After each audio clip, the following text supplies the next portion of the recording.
Vasudevaya. Om Namo Bhagavate Vasudevaya. Om Namo Bhagavate Vasudevaya.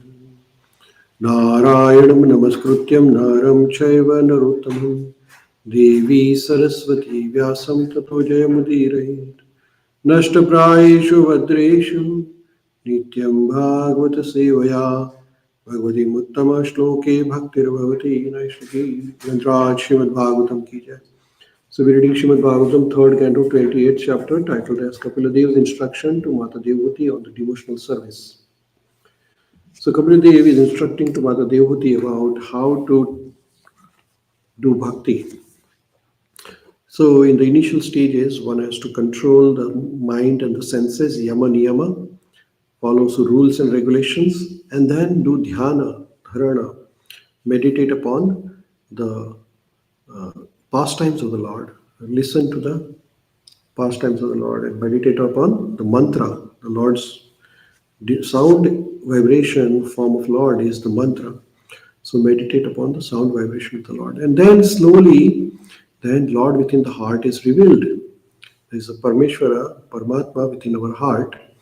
And this Chaturbhuja Rupa, Paramatma, reveals himself when one is purified internally and externally. After purification, one can take the darshan of the Lord, starting with the lotus feet, progressing towards the face of the Lord. And when one takes the darshan of the Lord, then devotee develops attachment to the Lord. The Supreme Personality of Godhead in the later stages become part and parcel of our routine life. So in the initial stages, we try to meditate upon the Lord with the mantras, with the chanting. But as we gradually progress further, the service to the Lord Krishna becomes our part and parcel of life. 24/7, 365 days a year, we are constantly meditating upon the form of the Lord and serving Lord. So when one is engaged in this 24/7 service, then that is the highest stage of service. At that stage of realization, Prabhupada says that there's no need of artificial realization, which means artificially, in the initial stage, one has to artificially try to meditate upon. But now, in the final stage of realization, Lord Krishna becomes your part and parcel. So at that stage, then you all the time you're remembering Krishna and chanting Krishna's name while doing all your activities. Further, Kapila Devi is saying to Mata Devhuti, Muktashrayam yarhi nirvishayam virakta nirvana achyuti nirvana richati mana sahasa yatharchi atmanam atra purusho avyadhanam ekam anvikshate prati nivrutta guna pravaha. When the mind is thus completely freed from all material contamination and detached from the material objects, it is just like a flame of lamp. At that time, the mind is actually dovetailed with that of Supreme Lord and is experienced as one with Him because it is freed from interactive flaw of material qualities. So here, Srila Prabhupada, Kapila Dev is explaining to Mata Devhuti that when one's mind is completely engaged in service of Lord, then mind becomes free from all the material contamination and it becomes detached from the material objectives. It becomes very sharp mind. And at that time, one can realize Krishna, Supreme Personality of Godhead, and one becomes free from all the material contamination. In the purport, Srila Prabhupada is explaining, in the material world, the activities of the mind are acceptance and rejection. As long as the mind is in material consciousness, it must be forcibly trained to accept meditation on Supreme Personality of Godhead. So, mind has two qualities: some accept something and reject something. Now, This is the material nature of the mind. Like a monkey mind jumping from one thought to another. So, to train this mind, which is jumping from one thought to another, accepting and rejecting, accepting and rejecting, one is to train the mind. And how do you train it? By focusing on the sound vibration of the Lord, by mantra meditation. Hare Krishna, Krishna Krishna, Hare Hare, Hare Rama, Rama Rama, Hare Hare. But then further Srila Prabhupada says that is in initial stages. That is forcibly training the mind on the sound vibration.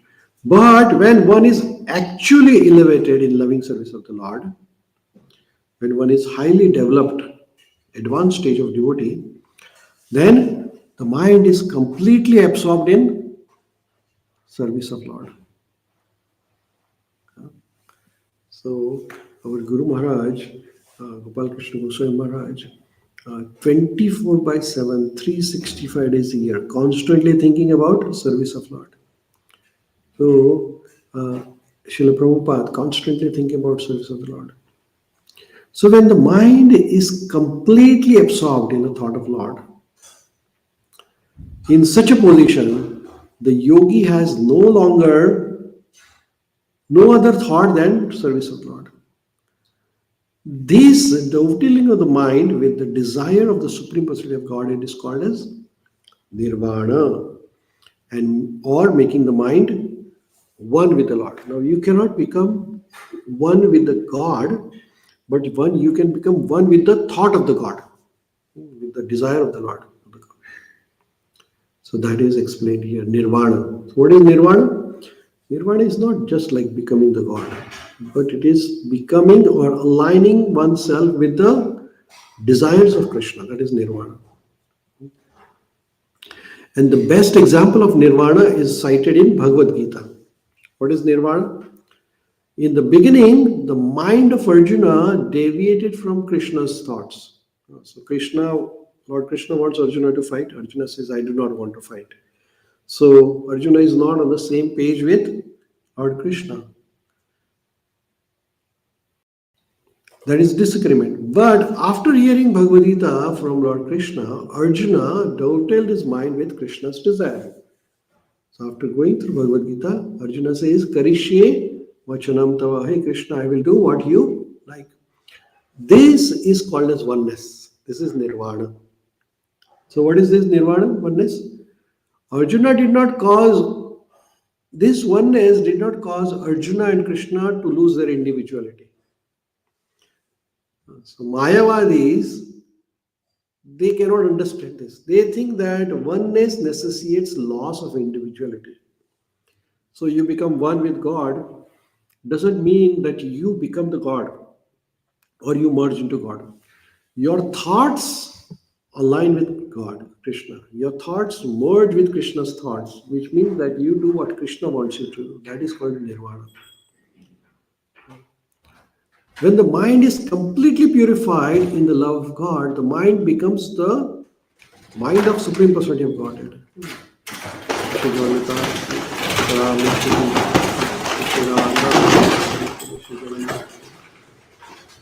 So here the mind becomes the mind of Krishna. So that is very important. The mind at that time does not act separately, nor does it act without inspiration to fulfill the desire of the Lord. The individual liberated soul has no other activities. Pratinivritta guna pravaha. In the conditional state of the mind is always engaged in activity impelled by three modes of material nature. But in the transcendental stage, the material modes cannot disturb the mind of the devotee. So, in the initial stage, the mind is impelled by the three modes of nature, Sattva-guna, Rajoguna, and Tamoguna. But in the transcendental stage, in the supreme stage, the material modes cannot disturb the mind of the devotee. The devotee has no other concern than to satisfy the desires of the Lord. This is the highest stage of perfection called as nirvana or nirvana mukti. At this stage, the mind becomes completely free from material desires.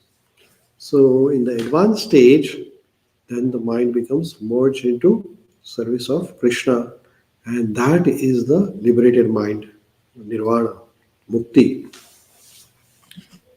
The next word used here in the shloka is yata archita. Archi means flame. When the lamp is broken or oil is finished, we see that the flame of the lamp goes out. But according to scientific understanding, the flame is not extinguished, it is conserved. This conservation of energy, this is called conservation of energy. Similarly, when mind stops functioning on the material platform, it is conserved in the activities of Krishna, Supreme Personality of Godhead. The Mayavadi philosopher's conception of cessation of functions of mind is explained here. The cessation of mental function means cessation of activities conducted under the influence of the three modes of material nature. So here, the liberation of the mind means that engaging in mind and completely in thoughts of Krishna, which is always thinking about Bhagavad Gita, each and every shloka of Bhagavad Gita, which is Krishna's mind is Bhagavad Gita. Lord Krishna's mind is Bhagavad Gita.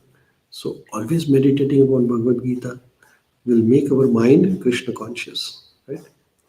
So with that we will pause here and we'll continue our study of Srimad Bhagavatam next time. Shri Prabhupada ki Jai.